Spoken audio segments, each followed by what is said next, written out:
The Battle of Waterloo, fought on June 18, 1815, is undoubtedly one of the most significant and consequential military engagements in world history. Not only did it mark the definitive end of the Napoleonic Wars, but it also sealed the fate of Napoleon Bonaparte, one of history's most brilliant yet controversial figures. Napoleon's rise to power and subsequent reign over much of Europe had been nothing short of extraordinary, but Waterloo symbolized the collapse of his empire and his final downfall. This battle didn't just reshape France's destiny, it dramatically altered the course of European history as a whole, setting the stage for the political and diplomatic landscape of the 19th century. The defeat of Napoleon led to the restoration of monarchies and the establishment of a new order among Europe's great powers.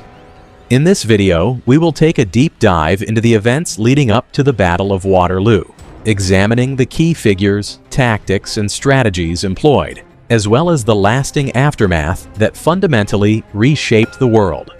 Napoleon Bonaparte's rise to power is a story of ambition, military genius, and controversy. Born on the island of Corsica in 1769, Napoleon quickly rose through the ranks of the French military during the French Revolution, eventually seizing power in 1799.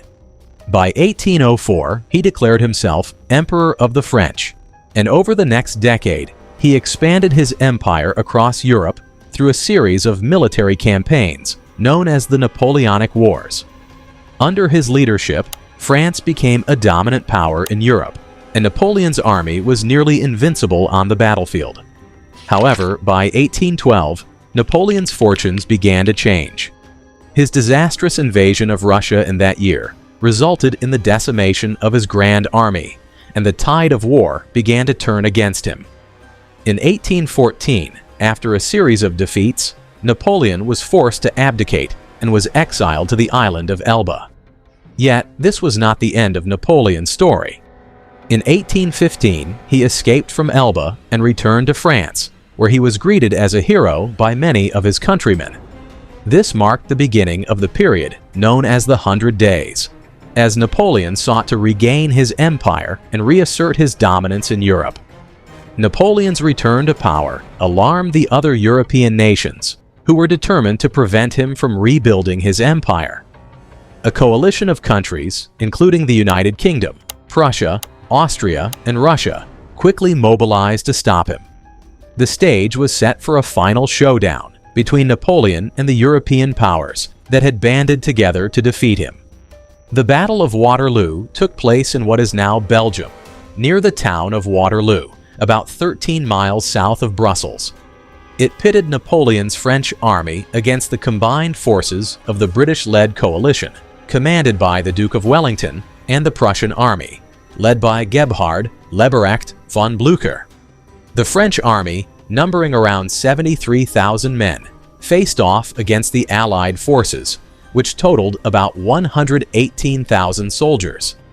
This disparity in numbers would prove to be a key factor in the battle's outcome.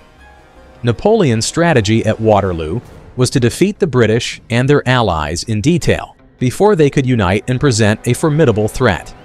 He aimed to divide and conquer, using his superior tactics to isolate and destroy the enemy. However, the battle was not going to be easy. The terrain was challenging, with the battlefield being a mix of fields, ridges, and small villages, and the weather was a factor as well.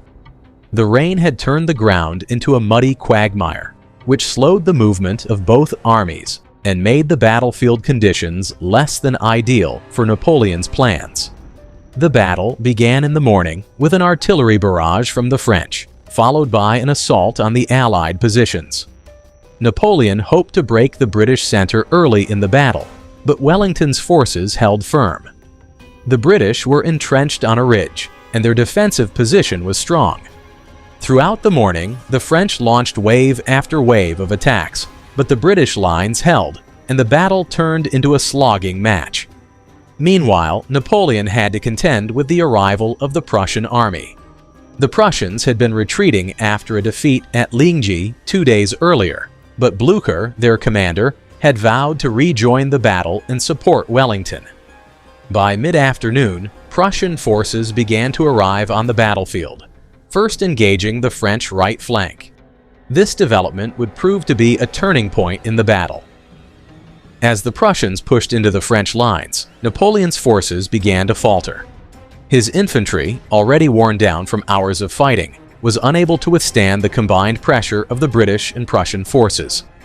In an effort to regain the initiative, Napoleon committed his elite Imperial Guard to the battle, launching a final desperate assault on the British center. However, the Imperial Guard, which had been an invincible force in previous battles, was repulsed by the British infantry and artillery. With the failure of the Imperial Guard's attack, the French army began to collapse. The Prussians continued to push the French forces back, and by late afternoon, Napoleon's army was in full retreat.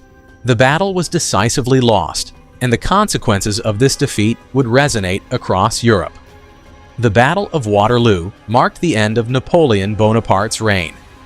After the defeat, Napoleon attempted to escape to the United States, but was captured by the British and exiled to the island of St. Helena, a remote British colony in the South Atlantic Ocean. There, he would spend the remaining years of his life, dying in 1821. His reign had come to an end, and the Napoleonic Wars were finally over. The consequences of Waterloo were far-reaching. The defeat of Napoleon ensured that France would no longer dominate Europe, and it led to a period of relative peace on the continent known as the Concert of Europe.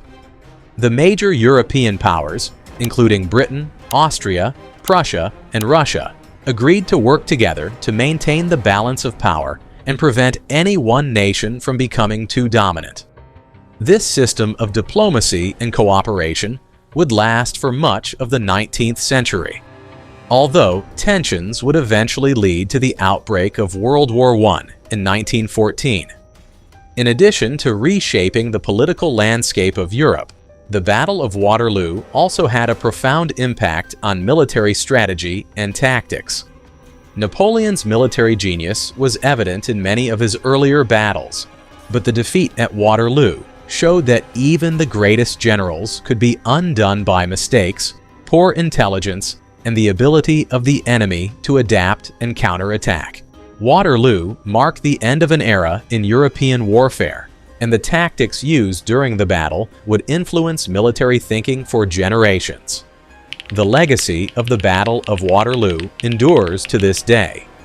It is often cited as one of the most decisive and consequential battles in history. The phrase, "meeting one's Waterloo," has entered the popular lexicon as a way of describing a final crushing defeat. Napoleon, despite his many accomplishments and his lasting impact on European history, would forever be associated with the battle that brought him to his downfall. Waterloo also had a significant cultural impact.